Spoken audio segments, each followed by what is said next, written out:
নামাজের প্রত্যেকটা বিষয় বুঝে বুঝে পড়লে এত মজা লাগে, এত স্বাদ লাগে, আপনি নামাজে ডুবে যাবেন। আর নবী সাল্লাল্লাহু আলাইহি ওয়াসাল্লাম কীভাবে সারা রাত নামাজ পড়তে পারেন, রাতের একটা লম্বা অংশ কেমন করে নামাজ পড়তে পারতেন? কারণ তিনি তো ফিল করতেন কি পড়তেছেন, তার তো ক্লান্তি লাগতো না। তার পা কখন ফুলে গেছে তার টেরি পাচ্ছেন না তিনি। কেন সাহাবীদের পা থেকে তীর খোলা যেত? কারণ নামাজে দাঁড়িয়ে তারা ডুবে গেছেন আল্লাহর মধ্যে। আল্লাহ আল্লাহ এটা তো বললে অনেকে আকীদার প্রশ্ন তুলবে। আসলে আল্লাহ পাকের সাথে আমি বিলীন হয়ে যাচ্ছে এখানে। এই বিলীন মানে কি? শারীরিক বিলীন। আমার মনন আল্লাহর প্রতি নিবদ্ধ হয়ে যাচ্ছে। এই তো নামাজ। এই নামাজ মেরাজুল মুমিন বলে না? আল্লাহর মুমিনদের জন্য মেরাজ, নামাজটাই তো মুমিনদের জন্য মেরাজ। তা মেরাজ মানে কি? সাক্ষাৎ, দেখা সাক্ষাৎ। আমাদের নামাজে তো আল্লাহর কোনো ফিলিংসই আসছে না। সেজদা করছে, সেজদায় নবীজি বলেছেন বেশি বেশি দোয়া করো, কারণ সেজদায় যে দোয়াটাই করবা কবুল হয়ে যাবে ইনশাআল্লাহ। তো সেজদায় তাসবিহ পড়ারই টাইম পাচ্ছি না, দোয়া করবো কখন? একটা দোয়া করতে গিয়ে দেখলাম ইমাম সাহেব তাশাহুদ শুরু করে দিয়েছে, আর আমি তাশাহুদ ধরতে গিয়ে দেখলাম তাশাহুদ শেষ করতে করতে সালাম শেষ, আমার দরুদ শরীফ বাকি আছে। তো ওই জন্য বিশ্বাস করেন আমি নামাজটা আবার দৌড়ায় পড়ে আসছি, মাগরিবের নামাজ। ছোট ভাইকে নিয়ে বললাম পাশে দাঁড়া, নামাজ হয় নাই। কেন হয় নাই? রুকু সেজদা করতে পারি নাই। নামাজ হবে কিভাবে? এক ওয়াক্ত নামাজ চলে গেল, এই এক ওয়াক্ত নামাজ কি আমার জীবনে আবার ফিরে আসবে কিনা? আর আপনারাই বলেন তো, কিয়ামতের মাঠে সবচেয়ে প্রথম কোন আমলের হিসাব হবে? আমার এই বড় বড় কথা, দিন কায়েম, জিহাদ, এই সেই, হাবি জাবি, অনেক বড় বড় কথা, নামাজ ঠিক নাই, কি হবে? ফায়দা আছে কোনো? এই জিনিসটা যদি আমাদের সমাজ থেকে আস্তে আস্তে বিদায় নিতে থাকে তাহলে তো সমস্যা। আল্লাহ পাক আমাদের সবাইকে পরিপূর্ণ নামাজি হওয়ার তৌফিক দান করে। একটা কথা বলতে গিয়ে অনেক ভিতরে চলে আসলাম। দাউদ আলাইহিস সালামের নামাজ আল্লাহর কাছে অনেক প্রিয় ছিল, আর তার সওম রোজা আল্লাহর কাছে অনেক প্রিয় ছিল। আমাদের সবাইকে আল্লাহ পাক এই মহামানবের জীবন থেকে নামাজ শেখার তৌফিক দান করুন, রোজা রাখার তৌফিক দান করুন। এবং কোরআনে তিনি জাবুর তেলাওয়াত করতেন, এত মধুর সুরে তেলাওয়াত করতেন, পাখি এসে তার তেলাওয়াত শুনতো, মাছ এসে তেলাওয়াত শুনতো। আমাদের তেলাওয়াত তো মাশাআল্লাহ বললে মানুষ বিরক্ত হচ্ছে, আমাদের তেলাওয়াত শুনে মানুষ বিরক্ত হচ্ছে। তো আল্লাহর ওয়াস্তে আমি একটু রিকোয়েস্ট করি সবাইকে, আল্লাহর ওয়াস্তে আপনারা সবাই বিশুদ্ধ করে তার তিলের সাথে কোরআন তেলাওয়াত করা শিখবেন।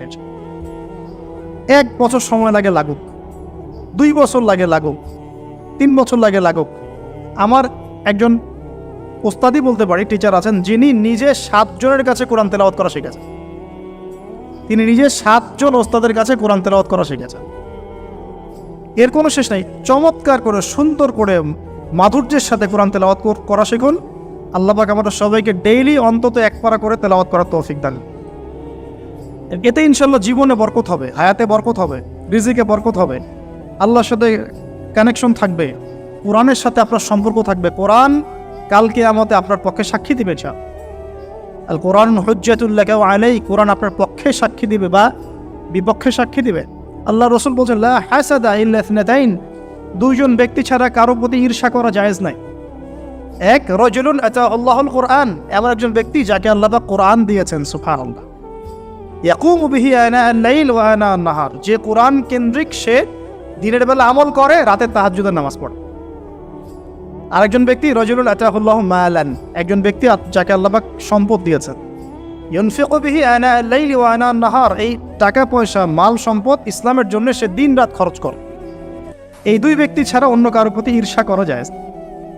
আর এগুলো হাদিস তো অনেক শুনেছেন, প্রত্যেক হরফে 10 নেকি করে পাবেন। কোরআন আপনার পক্ষে সাক্ষী দিবে। সূরা বাকারা, যে ঘরে তেলাওয়াত করা হয় সূরা বাকারা, শয়তান সেই ঘর থেকে দূর দূর করে পালিয়ে যাবে। সূরা আলী ইমরানের শেষের 10 আয়াত মুখস্থ করবেন, সূরা বাকারার শেষের 3টা আয়াত মুখস্থ করবেন, সূরা হাশরের শেষের 3টা-4টা আয়াত মুখস্থ করবেন, সূরা কাহাফের প্রথম 10টা আয়াত মুখস্থ করবেন, সূরা কাহাফের শেষের 10টা আয়াত মুখস্থ করবেন। এরকম অনেকগুলো সূরা আছে, সূরা ফালাক, নাস, ইখলাস, সূরা ফালাক, নাস, ইখলাস, কাফিরুন ইত্যাদি। তো আমরা দাউদ আলাইহিস সালামের কথা শুনলাম, আরেকজন মহামানব। আর কয়েকজনের কথা জাস্ট সংক্ষিপ্ত করে টাচ করে শেষ করে দিচ্ছি। তার ছেলে সুলাইমান আলাইহিস সালাম, নাম শুনেছি তো?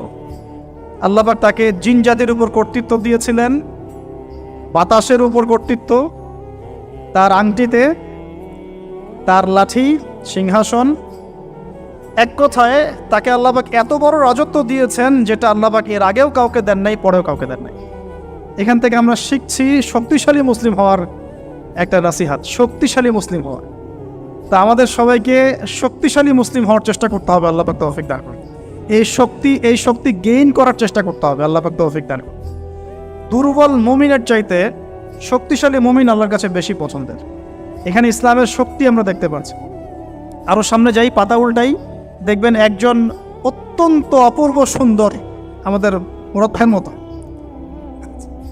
অপূর্ব সুন্দর একজন মহামানবের কথা আছে, ইউসুফ আলাইহিস সালাম। আমরা সূরা ইউসুফ পড়তে শিখি নাই এখনো। আমরা সবাই মনে করি সূরা ইউসুফ মানে হচ্ছে ইউসুফ জুলাইখার প্রেম কাহিনী, আমরা এটাই মনে করি। সূরা ইউসুফকে আল্লাহ পাক সবচেয়ে শ্রেষ্ঠ উপন্যাস বলেছেন, আহসানুল কসাস। একটু গভীরভাবে পড়ে দেখবেন অর্থগুলো। এটা ইউসুফ জুলাইখার প্রেম কাহিনী নয়, এটা ইউসুফ আলাইহিস সালামের সাথে তার বাবার মহব্বতের কাহিনী। এটা পিতা আর সন্তানের মহব্বতের কাহিনী। এত মহব্বত যে সন্তান 20 বছর আগে হারিয়ে গেছে, যে সন্তান কূপ থেকে রাজপ্রাসাদে, রাজপ্রাসাদ থেকে জেলখানায়, জেলখানা থেকে আবার মিশরের গভর্নমেন্ট মানে পলিটিক্যাল পাওয়ার এসেছেন, বাবা কিন্তু এটা জানেন না। কিন্তু সন্তান যখন একটা জামা পাঠিয়ে দিচ্ছে, জামা, এই কমিজটা নিয়ে যাও আমার বাবার চোখে দিও, বাবা দৃষ্টি ফিরে পাবে। ওই কমিজ নিয়ে যখন কিছু মানুষ আসছে তার বাসার সামনে, তিনি বলছেন, ইন্নী লা আজিদু রিহা ইউসুফ, আমি আল্লাহর কসম ইউসুফের গন্ধ পাচ্ছি। এটা মারা বুঝতে পারবেন সন্তানের গন্ধ পাওয়া যায়, বাবারা বুঝবো সন্তান, মায়েদের আমাদের ছেলে মেয়েদের গন্ধ আমরা বুঝি, এটা আমার ছেলের গন্ধ, এটা মেয়ের গন্ধ।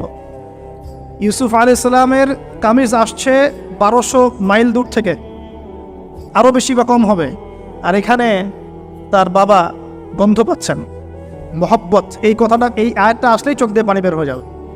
ইন্নী লা আজিদু রিহা ইউসুফ, আমি ইউসুফের গন্ধ পাচ্ছি। আর মানুষ বলছে আপনি পাগল হয়ে গেছে, কতদিন আগে ইউসুফ চলে গেল, আপনি ইউসুফের কথা বলতে বলতে বলতে বলতে চোখ অন্ধ করে ফেললেন কাঁদতে কাঁদতে, এখন বলছেন যে ইউসুফের গন্ধ পাচ্ছেন। সুবহানাল্লাহ। তো সূরা ইউসুফ পিতা আর সন্তানের প্রেম কাহিনী, মহব্বতের কাহিনী, ট্র্যাজেডি লাইফের। ভাইদের ষড়যন্ত্রে চলে গেলেন কূপে, কূপ থেকে রাজপ্রাসাদে, রাজপ্রাসাদ থেকে জেলখানায়। জেনার আহ্বান করছে তাকে, তিনি বলছেন মাআযাল্লাহ, আমি আল্লাহর কাছে আশ্রয় প্রার্থনা করছি। এখানে আমরা সূরা ইউসুফ পড়তে গিয়ে ইউসুফ আলাইহিস সালামের বাহ্যিক সৌন্দর্য নিয়ে কথা বলি, তার চরিত্র, তার বাহ্যিক সৌন্দর্য অনেক বেশি সুন্দর। সূরা ইউসুফ আলাইহিস সালামের এই যে জেনা থেকে মুক্ত থাকার শিক্ষা, এটা যদি আমাদের যুব সমাজ নিতে পারে, ইনশাআল্লাহ অর্ধেক কাজ হয়ে যাবে ইনশাআল্লাহ। কত পার্সেন্ট যুবক আছে বলেন দেখি, একটু অনেস্টলি বলেন, সূরা ইউসুফ আলাইহিস সালামের মতো এরকম তাকওয়া, পরহেজগারিতা, জেনা মুক্ত জীবন যেমন করতে পারে। আমরা তো আরো ইচ্ছা করে প্রেম করি, অ্যাফেয়ার করি, রেপ করি, এই করি সেই করি। আর তাকে অফার করা হচ্ছে সম্ভ্রান্ত পরিবারের একজন রাজার স্ত্রী। ক্বালাত হাইতা লাক ক্বালা মাআযাল্লাহ। তাহলে এই মহামানব জীবন থেকে শিক্ষা আছে। আরেকটা বিষয় আছে, রুইয়াল হক, এখানে সত্য স্বপ্নের কথা আছে। তাই যারা বেশি পরহেজগার হবেন, আপনারা কিন্তু সত্য স্বপ্ন দেখবেন এবং স্বপ্নের সত্যতা ডিনাই করবেন না। শেষ জামানায় মুমিনের স্বপ্ন বেশি বেশি সত্য হবে। যদি সত্য স্বপ্ন দেখেন, ভালো স্বপ্ন দেখেন, প্রিয়জন, কোনো প্রিয় মানুষকে বলবেন। যদি দুঃস্বপ্ন দেখেন, খারাপ স্বপ্ন দেখেন, কাউকে বলতে যাবেন। এখানে পড়লে আপনি দেখবেন কাফেরের স্বপ্ন সত্যি হয়েছে। আরেকটা স্ট্র্যাটেজি আছে সূরা ইউসুফে, এর আগে একটা লেকচারে বলেছিলাম। ইউসুফ আলাইহিস সালাম এমন অর্থনৈতিক পরিকল্পনা গ্রহণ করেছিলেন যার ফলশ্রুতিতে মিশরের লক্ষ লক্ষ মানুষ দুর্ভিক্ষ থেকে বেঁচে গেছে। সুবহানাল্লাহ। তাহলে এখনকার আমাদের পারিবারিক ক্ষেত্রেই হোক, সোশ্যাল বা ওয়ার্ল্ড অ্যাফেয়ার্সই হোক, ওই ইকোনমিক পলিসি যদি লঞ্চ করা যায়, ইনশাআল্লাহ তাআলা দেখবেন জনগণ না খেয়ে মরবে না। আর এই কথাটা আমি সবাইকে বোঝাতে পারি, বাংলাদেশের মানুষকে বোঝাতে পারি না। কারণ ইউসুফ আলাইহিস সালাম এখানে 7 বছর মেয়াদি একটা পরিকল্পনা নিয়েছেন। অপচয় করো না, যতটুকুতে কাজ হয়ে যায় এতটুকু ব্যবহার করো, বাকিটা সেভ করো। দুর্ভিক্ষ সামনে আসছে, তখন ইনশাল্লাহ বেঁচে যাবে তোমরা। কে শোনাবে কার কথা? গিয়ে দেখেন এক একটা প্রকল্পের কী অবস্থা। অপচয়ে সবচেয়ে টপ জাতি বাঙালি জাতি এখন সারা ওয়ার্ল্ডে নেই। পানি অপচয়, গ্যাস অপচয়, তেল অপচয়, বাদ দেন, এ বলতে গেলে অনেক সময় চলে যাবে। তাহলে সূরা ইউসুফ থেকে আমরা শিখলাম কি? রুইয়াল হক, সত্য স্বপ্ন, ক্যারেক্টার। আমরা শিখলাম এখানে চরিত্র পবিত্র রাখার ব্যাপার। শিখলাম পারিবারিক বাবা সন্তানের মহব্বত। এক্সট্রাঅর্ডিনারি মুসলিম হতে হলে এগুলো দরকার আছে। একটু সামনে যান, একজন ব্যক্তির নাম বলছে ইউনুস আলাইহিস সালাম, নাম শুনেছেন কিনা? আমরা সবাই জানি তিনি মাছের পেটে ছিলেন। কেন ছিলেন এটা অনেকে জানি না। কেন তিনি, কেন আল্লাহ পাক কেন তাকে মাছের পেটে পরীক্ষা করলেন? কারণটা আমি বলছি, সূরা আম্বিয়া পড়ে দেখবেন। তিনি যখন দাওয়াত দিচ্ছিলেন কওমকে, কওমের অনেকেই দাওয়াতটা রিসিভ করছিল না। একটু রাগান্বিত হয়েছেন তিনি, সামান্য একটু রাগান্বিত। আমরা হয়ে যাই না এখন? আরে কতদিন থেকে দাওয়াত দিই, মানুষ কথাই শোনে না। এক ভাই বলছেন, বড় আলেম, কয়েকদিন আগে আমি দেখা করে আসছি, বলছেন যে আমি ভাই এই বাংলাদেশ সম্পর্কে হতাশ হয়ে গেছি, আর মনে হয় না এখানে কোনো কাজ হবে। তো ইউনুস আলাইহিস সালাম একটু রাগান্বিত হয়ে ব্যাকওয়ার্ডে এসেছেন, আল্লাহ রাব্বুল আলামিন ধরে ফেলেছেন। তোমাকে তো আমি এই দায়িত্ব দিয়েছি জাস্ট আমার তাওহীদ প্রচার করার জন্য, কবুল কে করলো করলো না দেখার দরকার নাই। আল্লাহ পাক তাকে ওই পরীক্ষায় ফেলেছেন, 3 দিন 3 রাত মাছের পেটে। তখন তিনি কি দোয়া করছেন? লা ইলাহা ইল্লা আনতা সুবহানাকা ইন্নী কুনতু মিনাজ জালিমিন। আল্লাহ পাক বলছেন সূরা সফফাতের মধ্যে, তিনি যদি এই দোয়াটা না পড়তেন, লা লাবিসা ফি বাতনিহি ইলা ইয়াউমি ইউবআসুন, কিয়ামত পর্যন্ত তিনি মাছের পেটে থাকতেন। নাউজ। তাহলে এখান থেকে আমরা শিখলাম জীবনে অনেক চড়াই উতরাই আসবে, সবর করতে হবে। দাওয়াতের মেহনতে সবর করতে হবে। মানুষ কবুল করলো করলো না দেখার দরকার নাই, আমি আমার গতিতে দাওয়াত দিতে থাকবো। আর বিপদ আপদ যদি চলে আসে, দোয়া ইউনুস পড়বো, বলবো লা ইলাহা ইল্লা আনতা সুবহানাকা ইন্নী কুনতু মিনাজ জালিমিন। আল্লাহ পাক যে কোনো বিপদ দূর করে দিবেন ইনশাআল্লাহ। সাক্ষাৎ মৌত থেকে আল্লাহ পাক এই দোয়া পড়লে বাঁচাতে পারেন। এটা কি মৃত্যুর মুখোমুখি ছিলেন না মাছের পেটের মধ্যে? ওখানে কিন্তু মাছ যখন বমি করে দিয়ে গেছে তীরে, তখন সেখানে লাউ গাছ উৎপন্ন করা হয়েছে, লাউ গাছ। তো এটাতে আপনারা বুঝে ফেলেন যে এর সাথে কি সম্পর্ক আছে। তো ইউনুস আলাইহিস সালামের জীবন থেকে শিক্ষা কি? এই দোয়া পড়বো, লা ইলাহা ইল্লা আনতা সুবহানাকা ইন্নী কুনতু মিনাজ জালিমিন।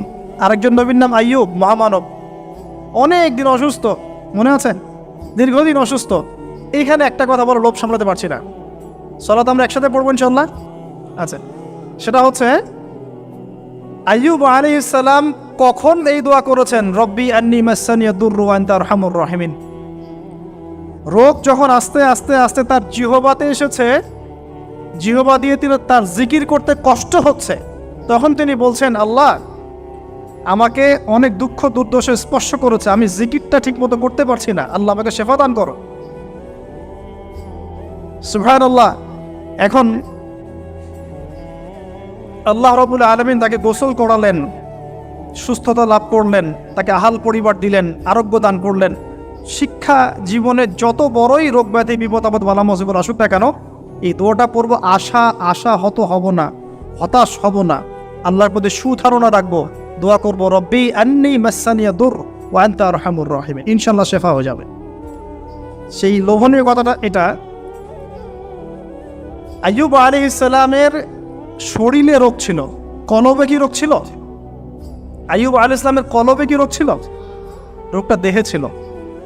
এখন 1 মিনিটের জন্য যদি আমরা আমাদের পোশাকটাকে চেঞ্জ করি, দেহটাকে কলবের পোশাক দেই, কলবটাকে দেহের পোশাক দেই, বলেন তো কত % মানুষ সুস্থ থাকবে? কথাটার ভিতরে ঢোকেন। মনে করেন আমাদের 2টা পোশাক, বাইরের দেহের পোশাক, একটা ভিতরের কলবের পোশাক। দেহে আমরা এখন সুস্থ সবাই, তাই তো? এখন এই দেহটাকে আমরা কলবের রূপ দিলাম, কলবটাকে আমরা দেহের রূপ দিলাম। এখন দেখেন তো কত % মানুষ সুস্থ আছে? আমাদের মধ্যে 99% মানুষ অসুস্থ না এখন? বিকজ আমাদের সবারই কলব অসুস্থ। এই কলবের মধ্যে হিংসা আছে, বিদ্বেষ আছে, জেনা আছে, পরকীয়া আছে, লোভ আছে, লালসা আছে, কি নাই? তাহলে বলেন তো আইয়ুব আলাইহিস সালামের এই দোয়া পড়ার সবচেয়ে বেশি হকদার কে? তিনি না আমরা? বুঝতে পারছেন না? ওই দোয়াটার উপর আমল করার সবচেয়ে বড় হকদার কার বেশি প্রয়োজন, আমাদের না তার? ব্যাস, আমরা এখন আমাদের নামাজে দোয়া পড়ব, রব্বি আন্নি মাসানিয়া দুররু ওয়া আনতা আরহামুর রাহিম। আল্লাহ, আমাদের কলবে রোগ হয়ে গেছে, আল্লাহ তুমি আমাদের এই রোগ থেকে শেফা দান করো। কারণ কলব শেফা না হলে কোনোদিনও আমাদের আমল কিন্তু কবুল হচ্ছে না। কলবের মধ্যেই সমস্যা থাকলে আমল কবুল হচ্ছে না। আল্লাহ মাফ করুক আমাদেরকে। এখন কলব পরিষ্কারের কয়েকটা টিপস। এক, ডেইলি একবার করে হলেও চিন্তা করতে হবে যে আমরা এই পৃথিবীতে থাকতে আসি নাই, আমাদেরকে যেতে হবে। একবার করে হলেও চিন্তা করতে হবে। দুই, ডেইলি এক পারা কোরআন তেলাওয়াত আপনাকে আল্লাহর দিকে নিয়ে আসবে, কলব পরিষ্কার হবে ইনশাআল্লাহ। ডেইলি জিকির আজগার, হিসনুল মুসলিম বই থেকে ডেইলি জিকির আজগার করবো ইনশাআল্লাহ, কলব পরিষ্কার হবে। আল্লাহওয়ালা মানুষের সাথে দেখা সাক্ষাৎ করবেন, কলব পরিষ্কার হবে। কবরস্থানে গিয়ে কবর জিয়ারত করবেন, কলব পরিষ্কার হবে। অন্যের প্রতি গীবত, বিদ্বেষ, হিংসা, পরশ্রীকাতরতা রাখবেন না, কলব পরিষ্কার হবে ইনশাআল্লাহ। সবচেয়ে বড় কথা, সিজদায় যারা বেশি বেশি দোয়া করতে পারে তাদের অন্তর পরিষ্কার হয়ে যাবে ইনশাআল্লাহ। আল্লাহ পাক আমাদের সবাইকে আইয়ুব আলাইহিস সালামের জীবন থেকে শিক্ষা নেওয়ার তৌফিক দান করুন। মূসা ঈসাকে একসাথে বলছে, দুজনকে আল্লাহ পাক কেরামত দিয়েছেন, কেরামত, মহামানব কেরামত। লাঠি ছুঁড়ে মারছেন, সাপ হয়ে যাচ্ছে। মৃত মানুষের গায়ে আল্লাহর নামে হাত বুলাচ্ছেন, দাঁড়িয়ে যাচ্ছে। অন্ধ ব্যক্তি চোখে হাত বুলাচ্ছেন, তাকিয়ে দেখছে, দৃষ্টিশক্তি ফিরে পাচ্ছে। দুজনকে আল্লাহ পাক কেরামত দিয়েছেন, কেরামত। একজনের সাথে আল্লাহ পাক কথা বলেছেন, আর একজনকে আল্লাহ পাক বিনা পিতায় সৃষ্টি করেছেন, সুবহানাল্লাহ। যাকে আল্লাহ পাক এখন উপরে উঠিয়ে নিয়েছেন, আবারও আসবেন ইনশাআল্লাহ তাআলা। ওই আনফিনিশড জব তার এখনো বাকি আছে। সেটা হলো ওই জেরুজালেম থেকে দ্বীন ইসলামের পতাকাকে বুলন্দ করবেন ইনশাআল্লাহ, এবং সারা বিশ্বে ইসলামী খেলাফা আবারও কায়েম করবেন ঈসা আলাইহিস সালাম। এবং মিথ্যা মাসীহুদ দাজ্জালকে হত্যা করবেন ঈসা আলাইহিস সালাম। তার আগ পর্যন্ত জিউসদের সময়, এর আগ পর্যন্ত ওদের সময় তারা লম্ফ জম্প জুলুম নির্যাতন করতে থাকবে। এটাই হবে তাদের শেষ ধ্বংসের পরিণতি। এরপরে তারা কখনোই পৃথিবীর বুকে মাথা তুলে দাঁড়াতে পারবে না ইনশাআল্লাহ। তো তাদের দুজনের জীবনে অনেক শিক্ষা আছে। মূসা আলাইহিস সালাম কে আল্লাহ পাক ফিরআউনের কাছে পাঠিয়েছেন। কোরআনের পাতায় পাতায় মূসা ফিরআউন, মূসা ফিরআউন, মূসা ফিরআউন।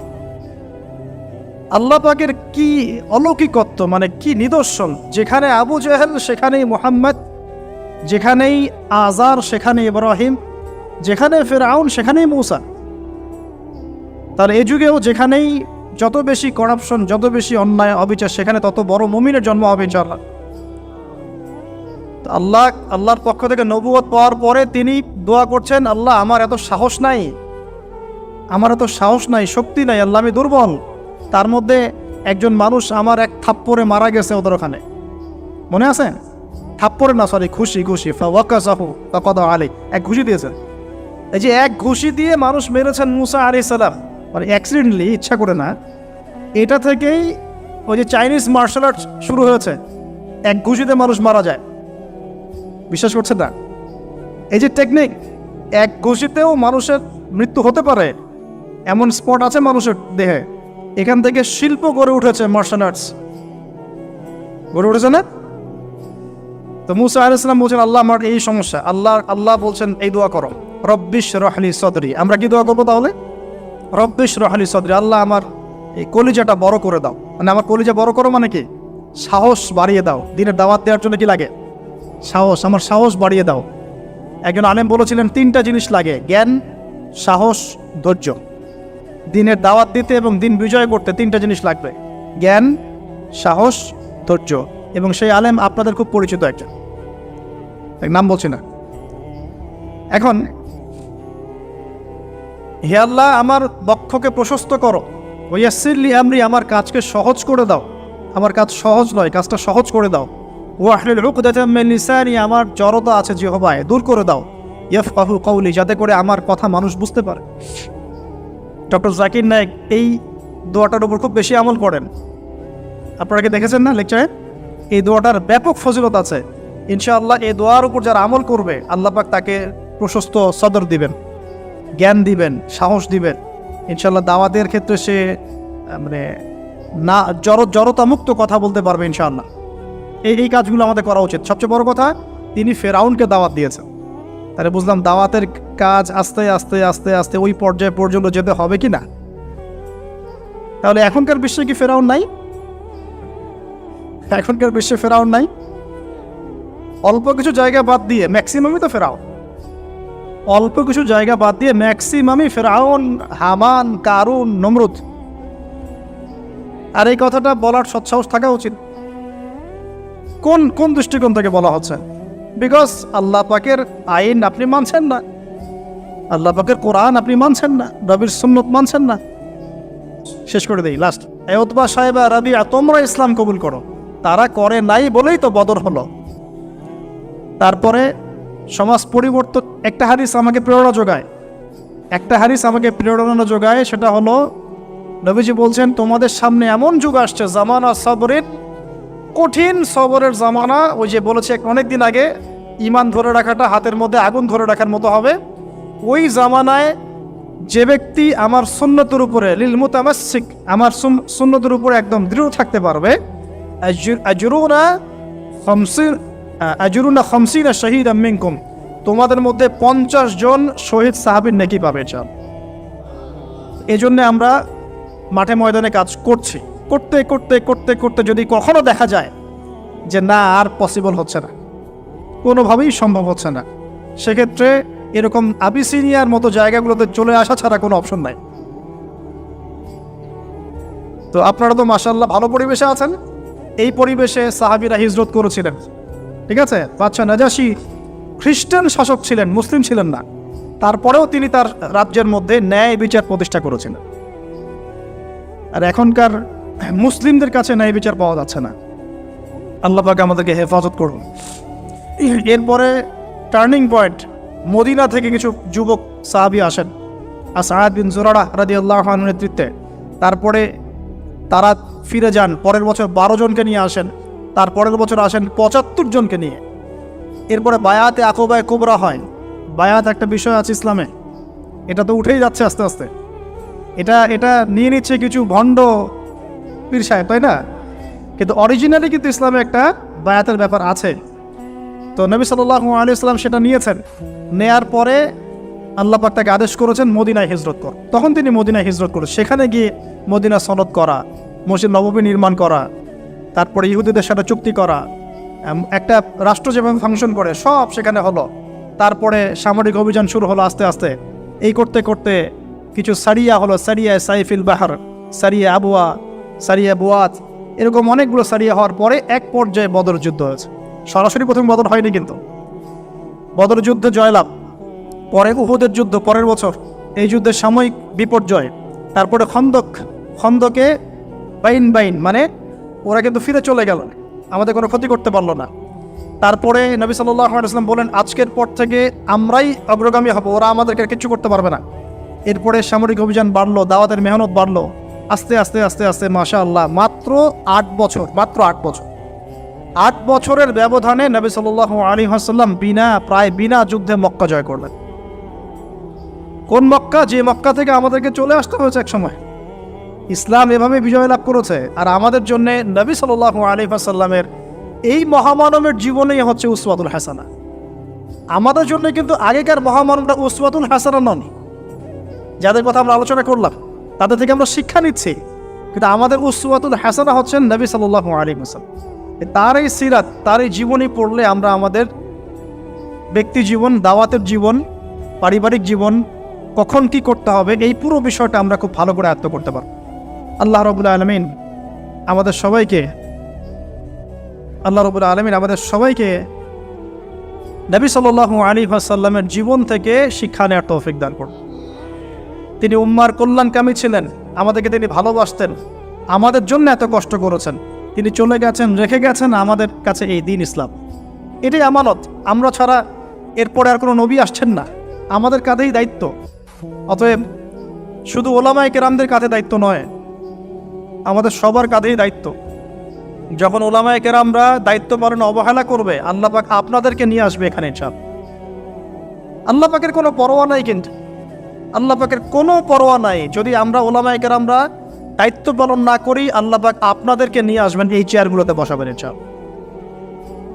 অতএব এই উম্মর উপর সবার দায়িত্ব আছে। নবী সাল্লাল্লাহু আলাইহি ওয়াসাল্লামের সেই আদর্শ তার পরবর্তীতে বাস্তবায়ন করেছেন আবু বকরের মতো সাহাবী রাদিয়াল্লাহু আনহু, ওমর ইবনে খাত্তাবের মতো সাহাবী, উসমান বিন আফফানের মতো সাহাবী, আলী ইবনে আবি তালেবের মতো সাহাবী। এরপরেও উমাইয়াদের 93 ইয়ার্স, আব্বাসীয়দের প্রায় 500 বছর, উসমানীয় খেলাফত, ফাতেমি খেলাফত, কর্ডোবা ইসলামী খেলাফত, আপনার মামলুকদের শাসন, মুঘলদের শাসন, আফগানদের শাসন হতে হতে হতে হতে এই 1917 সাল পর্যন্ত সারা বিশ্বে এগুলোই চলেছে আলহামদুলিল্লাহ। লাস্ট 100 বছরে মাশাআল্লাহ আমরা আমাদের ট্র্যাক হারিয়ে ফেলেছি। কি করলাম?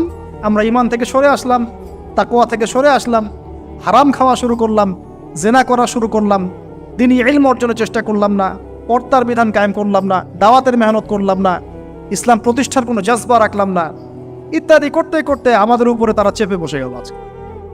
এখন পর্যন্ত এই অবস্থাতেই আছে। এখন আমরা কি চাই এই অবস্থাতেই কিয়ামত হোক, নাকি আগামী ইসলামের যে বিজয়গুলো আসবে সেখানে আমরাও কিছু ভূমিকা রাখি? আমরা যদি ভূমিকা রাখতে চাই যার যার জায়গা থেকে, এই কয়টা কাজ আমরা একটু করার চেষ্টা করি। আল্লাহ পাক তৌফিক দান করুন। 1, পুরো কোরআনটা পড়বো ইনশাআল্লাহ। 2, হাদিসের কিতাবগুলো মোতাআলা করবো ইনশাআল্লাহ। 3, আমরা যা জানবো ইমিডিয়েট আমল করার চেষ্টা করবো ইনশাআল্লাহ। এই জামানার আবু বকর ওমর হতে হবে আমাদেরকে, এই জামানার আবু বকর ওমর হতে হবে আমাদেরকে। দেখেন, ওনারা যদি এই জামানায় থাকতেন তাহলে কি ওই ভাষায় কথা বলতেন না এই ভাষায় কথা বলতেন? তো এই জামানার আবু বকর ওমর হবে স্মার্ট, বিচক্ষণ, মুত্তাকি, পরেজগার, দ্বীনি ইলম অর্জন করবে, তারা দ্বীনের জন্য ডেডিকেটেড থাকবে। আল্লাহ পাক আমাদের সবাইকে কবুল করুন, আমিন। প্রয়োজন 4 নাম্বার, আমাদের আদর্শ পরিবার, পারিবারিক মূল্যবোধে কোনো ছাড় দিব না ইনশাআল্লাহ।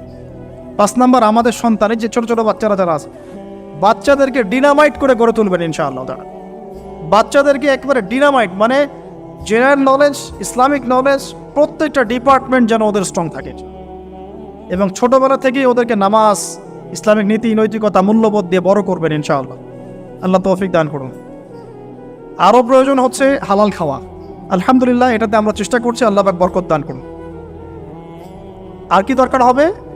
উম্মার ঐক্যের চেষ্টা করা, উম্মার ঐক্যের চেষ্টা করা, কোনো বিভক্তি না বাড়ানো। এমনিতেই মাশাআল্লাহ 70,000 দলে বিভক্ত আছে। 73 দল বলে তো হাদিসে, আমরা গুনে দেখেছি মনে হয় 73,000 দল আছে। যারা বলে আমরা কোনো দলাদলিতেই নাই, ওদের মধ্যেও 5টা দল হয়ে গেছে। ওটা হচ্ছে সহি ক একটা, সহি খ একটা, সহি গ একটা, সহি খ। এখানে আবার বিভিন্নভাবে ফেরকাবাদী শুরু হয়েছে, এক একজনের আমির এক একজন। এগুলো হলো না কিছু। হ্যাঁ, আমাদের মধ্যে ইজতিহাদি পার্থক্য থাকতে পারে, মত পার্থক্য থাকতে পারে, মাযহাবগত মত পার্থক্য থাকতে পারে, কোনো প্রবলেম নাই। তারপরেও আমরা এক থাকবো চল। আমার এই ভাই শাফিঈ মাযহাব ফলো করেন, আমি হানাফি মাযহাব ফলো করি, কোনো সমস্যা নেই। সে আমার ভাই, আমি তার ভাই। আমার ওই ভাই হাম্বলি মাযহাব ফলো করেন, আমি হানাফি ফিকহ ফলো করি, ইনশাআল্লাহ কোনো সমস্যা নাই, আমরা ভাই ভাই। সে তার ইজতিহাদ আল্লাহর কাছে আজর নেবে, আমি আমার ইজতিহাদ নিয়ে আল্লাহর কাছে আজর নেব ইনশাআল্লাহ। মতভেদ থাকতে পারে, কি বলবো, যে মতভেদ থাকবে, তার উপরে মতানৈক্য হবে, মতানৈক্যের উপরে, ভুল বললাম না, মতভেদের উপরেও মতানৈক্য হবে ইনশাআল্লাহ। এটার একটা বই আছে, উম্মতের বিভক্তির কারণ এবং সমাধানের উপায়। তো এখান থেকে আমি পেয়েছি মতবিরোধ থাকবে, তার উপরেই আমরা মতানৈক্য রাখবো ইনশাআল্লাহ, ঐক্যবদ্ধ হবো ইনশাআল্লাহ। এটি ইসলামের সৌন্দর্য। আল্লাহ পাক তৌফিক দান করুন। আর 2-3টা পয়েন্ট হচ্ছে, আমরা ফিজিক্যালি ফিট থাকার চেষ্টা করবো ইনশাআল্লাহ। হালাল খাওয়ার কথা বলেছি, এবং ফুডের ব্যাপারে সচেতন থাকবেন। ডিভাইস এডিক্টেড হবেন না, প্রাকৃতিকভাবে বড় হন, নিজেদের জীবনটাকে মূল্যায়ন করি, হায়াতটাকে মূল্যায়ন করি। এক একটা দিন, এক একটা রাত চলে যাচ্ছে, লাইফ থেকে চলে যাচ্ছে। আমরা আমাদের গোল্ডেন টাইমগুলোকে মূল্যায়ন করি, আমাদের মা বোনদেরকে পর্দায় রাখি, পারিবারিক মূল্যবোধগুলো সুন্দর করার চেষ্টা করি, দাওয়াতের মেহনত বাড়াতে থাকি, এবং অবশ্যই ইউনাইটেড থাকবেন। প্রয়োজন আপনাদের মধ্যে একজনকে আপনারা আমির বানিয়ে নেবেন, তাদেরকে তার আন্ডারে থেকে সুন্দর মতো আপনারা পরামর্শ করে চলবেন। থাকতে হয়, একজন নেতা থাকতে হয়, না হলে 10 নেতা হলে তো সমস্যা, 10 জন 10 কথা বলবে তখন। হ্যাঁ, যখন ইমামুল মাহদি আসবেন, ঈসা ইবনে মারিয়াম আসবেন, তখন গ্লোবাল আমির হবে ইনশাআল্লাহ। এখন তো গ্লোবাল আমির নাই, আছে তো কমিউনিটি বেস আপনারা পরামর্শ করে সুরাভিত্তিক চলার চেষ্টা করেন। আল্লাহ পাক তৌফিক ইনায়াত করে দেবেন।